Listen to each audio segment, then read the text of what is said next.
Olá, sua natureza pesquisadora te trouxe até aqui. Então segure o fôlego e vamos começar mais uma viagem em busca da verdade.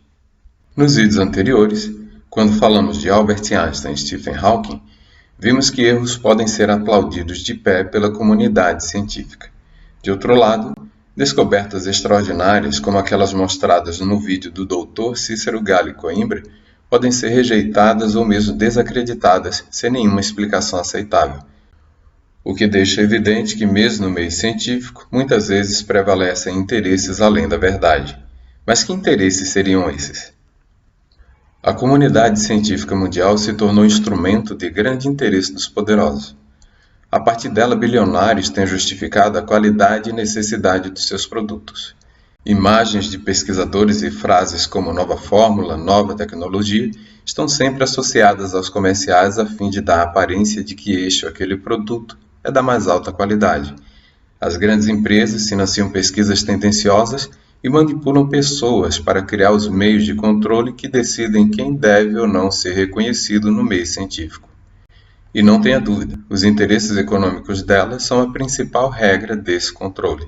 E a Associação Americana do Coração recebendo milhares de dólares da indústria de carne e das aves, produtores de laticínios e milhões de fast food.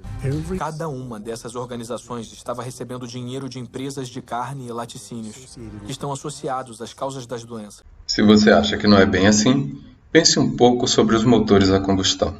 Não há dúvidas de que carros elétricos são mais vantajosos. Porém, a grande maioria das pessoas acha que eles foram inventados recentemente. Você sabe quando foi projetado o primeiro carro elétrico? E sabe por que a fábrica Tesla tem este nome? Em 1904, Nikola Tesla apresentou a visão de carros abastecidos, não por combustíveis fósseis, mas por eletricidade. Observe bem o ano, 1904. 10 anos depois, em 1914, Henry Ford e Thomas Edison tinham uma parceria para fabricar carros elétricos e não eram os únicos. Silenciosos, fáceis de dirigir e não poluentes, esses carros conquistaram rapidamente o exigente público feminino. 108 anos atrás, carregar a bateria não era um problema. Contudo, grande parte da indústria de Edison foi destruída no incêndio com suspeitas de ter sido uma sabotagem. Será que um dos motivos de Tesla e suas ideias serem tão fortemente combatidas na época é porque representavam uma ameaça? Um século depois, uma das ideias do maior gênio da eletricidade, Nikola Tesla, é desenterrada e mostrada ao público para continuar sua luta contra os interesses dos poderosos do petróleo. Claro, agora a luta ganha força por atender aos interesses da fabricante de carros que mais cresce no mundo. Em que pese todas essas considerações, os interesses políticos sociais são os que exercem maior controle sobre o meio científico. A ciência é a divindade da modernidade.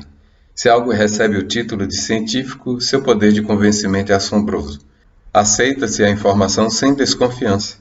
Sabendo-se disso, ter o meio científico a seu favor se tornou uma questão de ter ou não credibilidade para as ideologias políticas dominantes. Deste modo, líderes políticos gananciosos justificam a imposição de suas medidas mais perversas a partir daquilo que cientistas e pesquisas afirmam ser verdadeiro.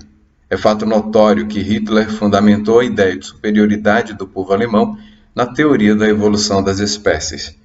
Observe a seguinte propaganda nazista. Alles Lebensschwache geht in der Natur unfehlbar zugrunde.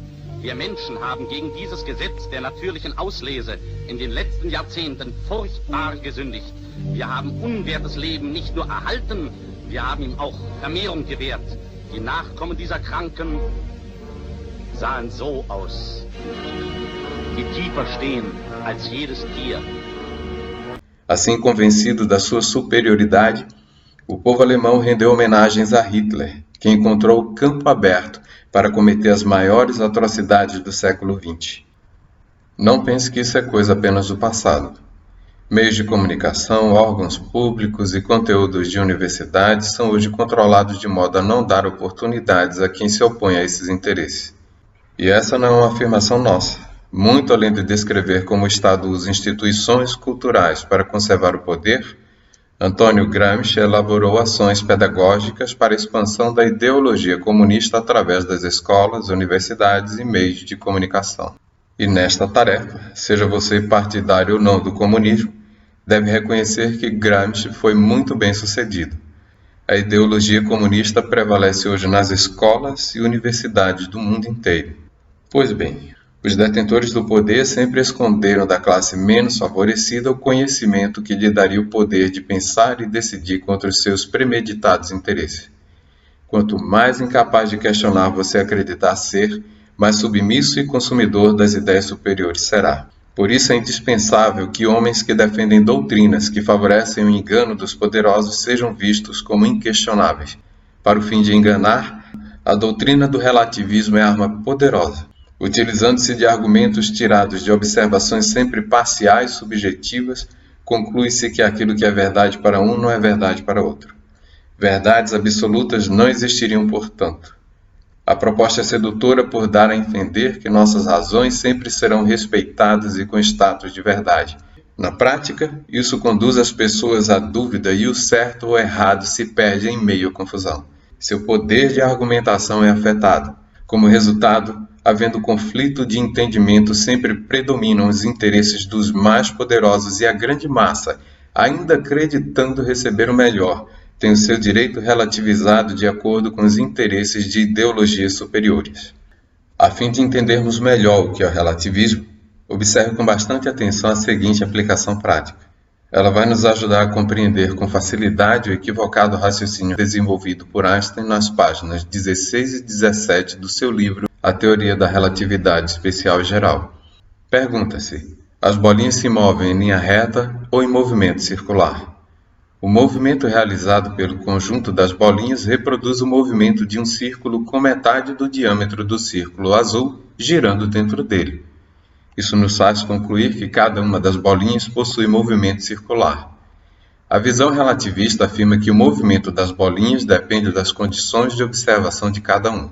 A conclusão mais racional, porém, vai nos mostrar que a verdade independe das condições em que observamos os fatos, como veremos em parte neste vídeo, mais conclusivamente no próximo. Veja, verdadeiramente as bolinhas se movimentam em linha reta dentro do círculo azul.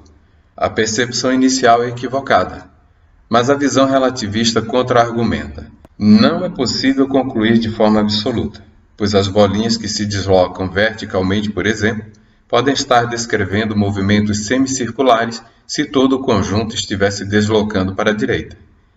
Esta é uma afirmação bastante racional. Sim, é possível que um observador não tenha a percepção de que o círculo azul se movimenta para a direita se ele estava se movimentando juntamente com ele neste sentido. Porém, isso não torna a nossa primeira conclusão falsa ou subjetiva. O que afirmamos é verdade, pois dentro do círculo azul as bolinhas se movimentam em linha reta. Agora, porém, temos uma visão mais ampla da verdade, como ficará claro no próximo vídeo.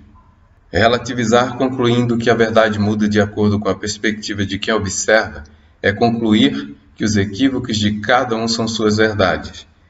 Se você ainda não sabe que Albert cometeu erros, não deixe de assistir ao vídeo Erros Absurdos Cometidos pelos Cientistas Mais Renomados dos Últimos Tempos, parte 2.